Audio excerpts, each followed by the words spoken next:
성도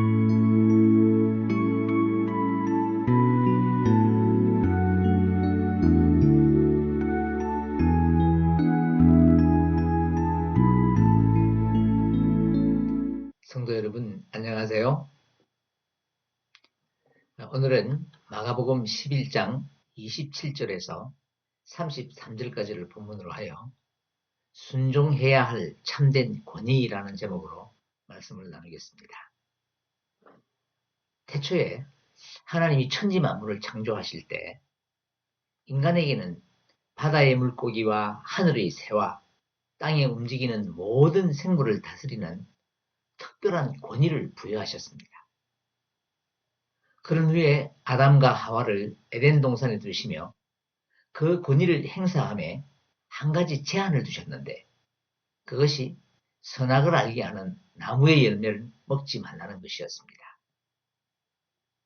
하지만 인간은 그 권위를 남용하여 하나님이 제한하신 열매를 따먹음으로 죄가 세상에 들어오고 그 죄로 말미암아 인간은 영원한 생명을 잃어버리게 됩니다.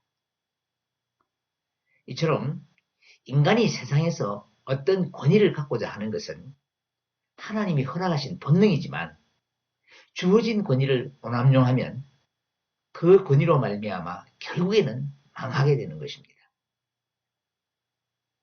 노노의 안전편에 보면 재경공이 공자에게 바른 정치에 대하여 질문을 했을 때 공자가 군군, 신신, 부부, 자자라고 대답을 합니다.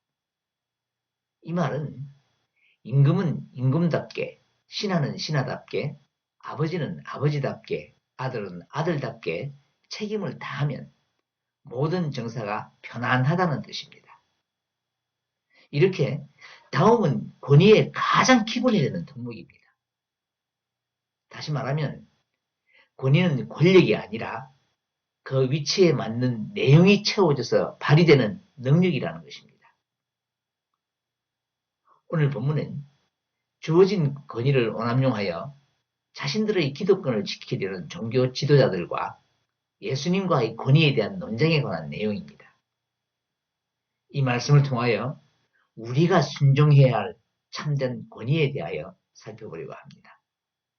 27절, 28절을 읽겠습니다. 그들이 다시 예루살렘에 들어가니라. 예수께서 성전에서 거니실 때에 대제사장들과 서기관들과 장로들이 나와 이르되 무슨 권위로 이런 일을 하느냐? 누가 이런 일할 권위를 주었느냐? 예수님은 전날 성전을 정결케 하시고 예루살렘 성 밖으로 나가셨다가 다음날 다시 입성하여 또 성전에 들어가신 것입니다. 대제사장을 비롯한 예루살렘의 성전 지도자들은 아직 전날 예수님이 성전을 정결케 하셨던 행위에 대한 충격에서 벗어나지 못하고 있었습니다. 그도 그럴 것이 그동안 그들이 성전세를 받는 것과 자신들의 혈육에게 권리를 주어 성전 안에서 환전해주며 수수료를 받는 일, 그리고 성전에서 사용하는 기구나 재물을 파는 매매 행위에 대해서 누구도 문제를 제기하지 않았는데 예수님이 오셔서 이 모든 것을 뒤집어 엎고 성전을 강도의 소홀이라는 충격적인 선언을 하셨기 때문입니다. 성전은 성소와 지성소, 제사장의 뜰, 이스라엘의 뜰, 여인의 뜰, 이방인의 뜰 등으로 그 구역이 엄격하게 구분되어 있어서 신분에 따라 들어갈 수 있는 공간이 철저히 구별되어 있었습니다. 하지만 예수님은 그것을 무시하고 자유롭게 성전을 거닐고 있었습니다.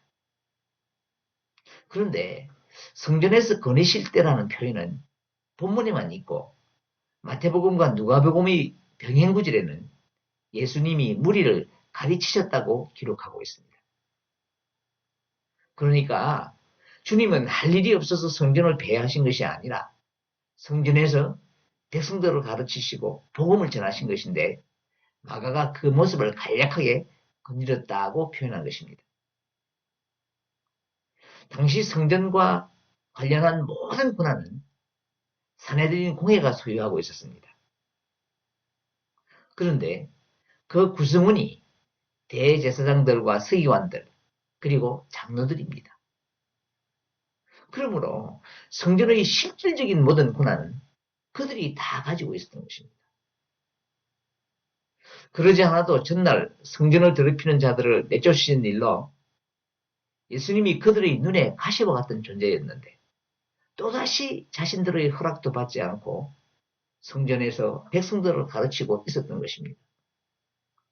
그래서 그들은 예수님께 무슨 권한으로 그리 하는지를 따지며 예수님의 권위에 대해 문제를 삼았던 것입니다. 성경에서 권위나 권능, 힘 등을 말할 때 사용되는 두 단어가 있습니다. 하나는 능력과 힘을 상징하는 디나미스인데 이것은 일을 처리하는 실제적인 힘을 가리키는 말입니다. 예를 들면 12년 동안 혈류증을 앓은 여인이 예수님의 옷을 만졌을 때에 예수님으로부터 나간 능력이 바로 디나미스입니다. 또 하나는 누구로부터 주어지는 권위를 나타내는 엑수시아입니다. 예를 들면 누가복음 7장 8절에서 예수님이 백부장의 죽어가는 종을 고치기 위해 그 집으로 가실 때 백부장이 벗들을 보내어서 나도 남의 수하에 든 사람이요 내 아래에도 병사가 있으니 라고 하며 말씀만 해서 하인을 낫게 해달라고 했습니다. 여기서 남의 수하에라는 말이 엑소시아입니다. 그러므로 이것은 신분에 따라 주어지는 위치적인 권세입니다. 본문에서 그들이 예수님께 문제 삼은 것이 바로 엑소시아입니다. 원래 엑소시아는 무엇으로부터라는 뜻의 에크와 번지를 뜻하는 우시아가 결합된 단어로 번질로부터 나오다라는 의미를 가지고 있습니다. 여기서 번질은 모든 존재를 가능하게 하는 근거로서의 초월적인 실제를 말하는 것인데 그분은 바로 하나님이십니다. 그러므로 이 세상의 모든 권위는 하나님으로부터 나오는 것입니다. 하지만 인간들은 하나님으로부터 주어진 그 권위가 마치 자신들 고유의 통치권인 양 그 권위로 자신들의 욕망을 채우며 세상을 지배하려 합니다. 지금 성전의 종교 지도자들의 모습이 바로 그러합니다. 그들은 오랜 시간 동안 하나님이 허락하신 권위로 이스라엘 백성들의 종교적 지도자가 되어서 성전에서 모든 권한을 행사하고 있었습니다. 그러다 보니 그들 스스로가 그 권위의 주인이 되어버린 것입니다.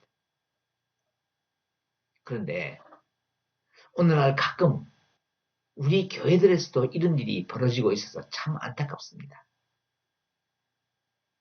오랜 세월 충성하며 섬겼는데 그 오랜 세월이 권위가 되어 말년에 교회가 마치 자신의 권위를 행사하는 장소인 것처럼 행동하는 극소수의 교회 지도자들이 바로 그런 사람들입니다.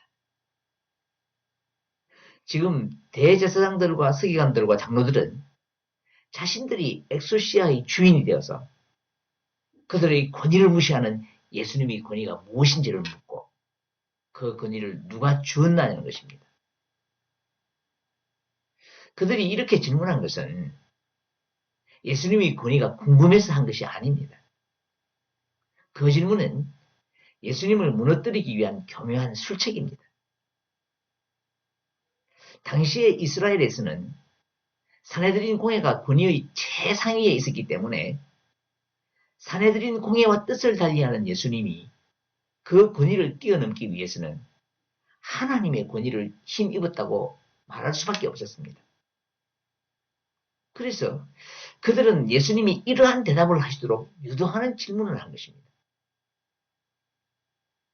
그래서 만약 그때 예수님이 자신의 권세가 하나님으로부터 비롯된 것이라고 대답을 하면 신성 모독죄를 뒤집어 씌울 작정이었고 그렇지 않고 예수님이 스스로 독자적인 권세로 성전 정화와 같은 엄청난 일을 행했다고 대답하면 사내들인 공회의 권위를 무시하는 광신자로 몰아세워 처벌할 작정이었습니다.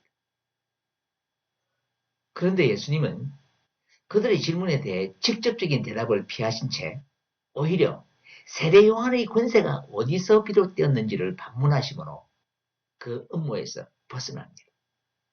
29절, 30절을 함께 읽겠습니다. 예수께서 이르시되 나도 한 말을 너희에게 물으니 대답하라.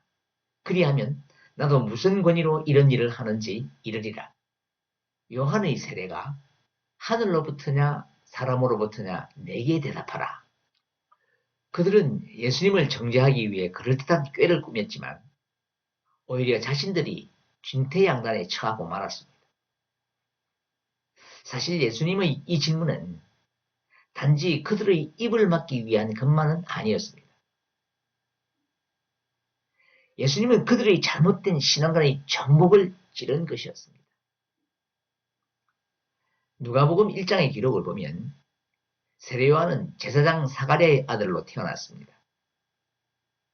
그의 아버지 사가랴가 성전에서 제사장직을 수행할 때 아들을 얻을 것이라는 천사의 고지를 받았는데 그때 자신이 늙고 아내의 나이가 많았으므로 그 말을 믿지 않았습니다. 그 일로 인하여 사가랴는 요한이 출생할 때까지 벙어리가 되었는데 이 사실을 누가복음 1장 22절에서 그가 나와서 그들에게 말을 못하니 백성들이 그가 성전 안에서 환상을 본 줄 알았더라. 그가 몸짓으로 뜻을 표시하며 그냥 말 못하는 대로 있더니 라고 기록하고 있습니다. 그러니까 백성들이 이 사실을 다 알고 있었습니다. 특히 그 당시 제사장들은 세례요한이 엘리야의 신령과 능력으로 주의 길을 예비하러 온 선지자라는 사실을 다 알고 있었을 것입니다. 그리고 훗날 예수님이 세례요한으로부터 세례를 받으실 때에 하늘이 열리고 성령이 비둘기같이 임하시며 이는 내 사랑하는 아들이요 내 기뻐하는 자라는 음성까지 들렸습니다. 자, 그러므로 세례요한의 세례가 하늘로부터라고 인정을 하게 되면 세례요한을 거부한 자신들의 죄악을 스스로 폭로하는 것이 되고 또 선지자의 권위로 세례요한에게 세례를 받은 예수님의 권위도 당연히 하늘로부터 온 것이라고 인정할 수밖에 없게 됩니다. 그렇다고 세례요한의 세례가 사람으로부터라고 할 수도 없었습니다. 왜냐하면 많은 백성들이 그를 선지자로 믿고 있었기 때문에 그 대답으로 인하여 백성들의 정치적 소요가 일어날까봐 두려웠기 때문입니다. 그래서 그들은 예수님의 질문에 아무런 대답을 할 수가 없었습니다. 31절부터 33절까지 함께 읽겠습니다. 그들이 서로 의논하여 이르되 만일 하늘로부터라 하면 어찌하여 그를 믿지 아니하였느냐 할 것이니 그러면 사람으로부터라고 할까 하였으나 모든 사람이 요한을 참 선지자로 여기므로 그들이 백성을 두려워하는지라. 이에 예수께 대답하여 이르되 우리가 알지 못하노라 하니 예수께서 이르시되 나도 무슨 권위로 이런 일을 하는지 너희에게 이르지 아니하리라 하시니라. 예수님의 질문에 대한 그들의 대답은 우리가 알지 못하노라입니다. 그런데 이렇게 대답한 이유가 백성을 두려워하기 때문이라고 했습니다.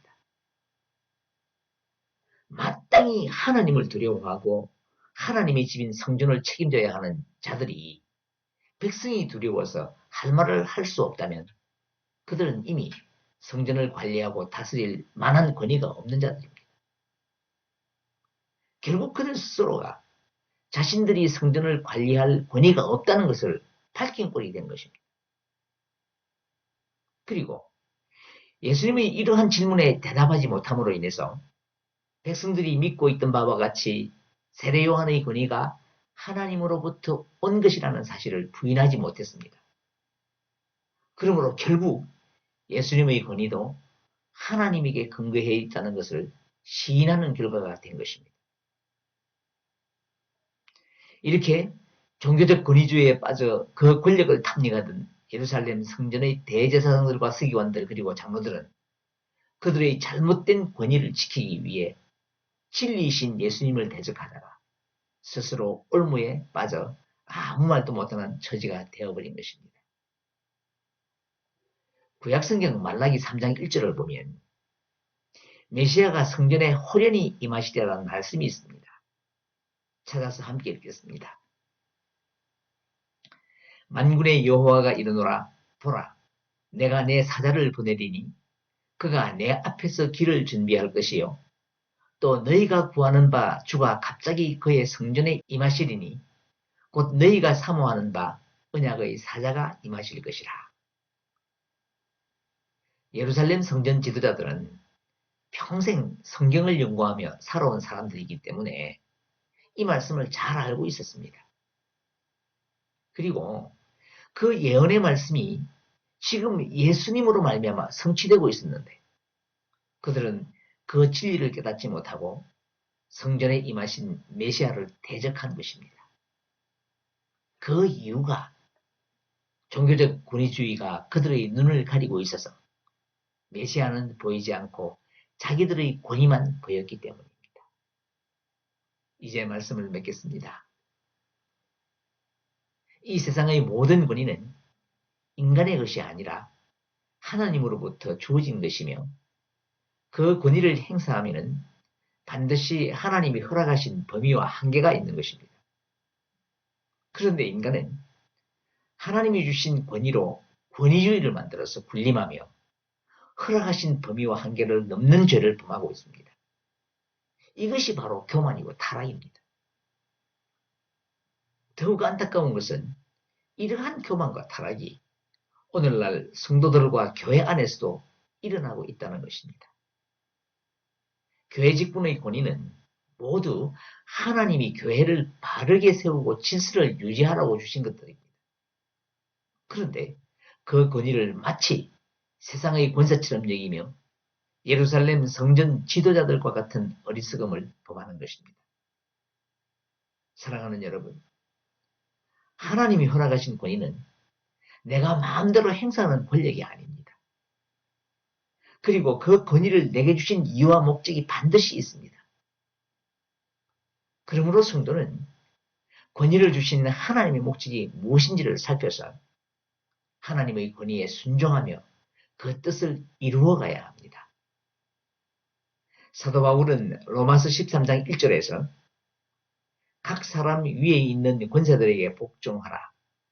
권세는 하나님으로부터 나지 않음이 없나니 모든 권세는 다 하나님께서 정하신 바라 라고 했습니다. 이 말씀은 모든 권위는 하나님이 부여하신 것이므로 하나님이 부여하신 목적에 맞는 정당한 권위에 복종하라는 것입니다. 이 세상에서 그 정당한 권위는 오직 예수님의 권위뿐입니다. 예수님은 하늘과 땅의 모든 권위를 받으셨고 또 그 권위를 우리 성도들에게 주셔서 주의 나라와 주의 영광을 위하여 사용하도록 허락하셨습니다. 그리고 예수님은 언제나 당신의 사랑에 의한 의로운 행위를 통해서 그 권위를 드러내셨습니다. 그러므로 성도는 그 사랑의 권위에 복종하며 허락하신 대로 이 땅의 사랑을 실천하며 살아야 하는 것입니다. 오늘도 그 사랑을 실천하며 이 세상 끝까지 주님의 참된 권위가 회복되기를 기도하는 저와 여러분이 되시기를 바라며 요한일서 4장 7절 8절을 함께 읽고 말씀을 마치겠습니다. 사랑하는 자들아 우리가 서로 사랑하자. 사랑은 하나님께 속한 것이니 사랑하는 자마다 하나님으로부터 나서 하나님을 알고 사랑하지 아니하는 자는 하나님을 알지 못하나니 이는 하나님은 사랑이심이라. 아멘.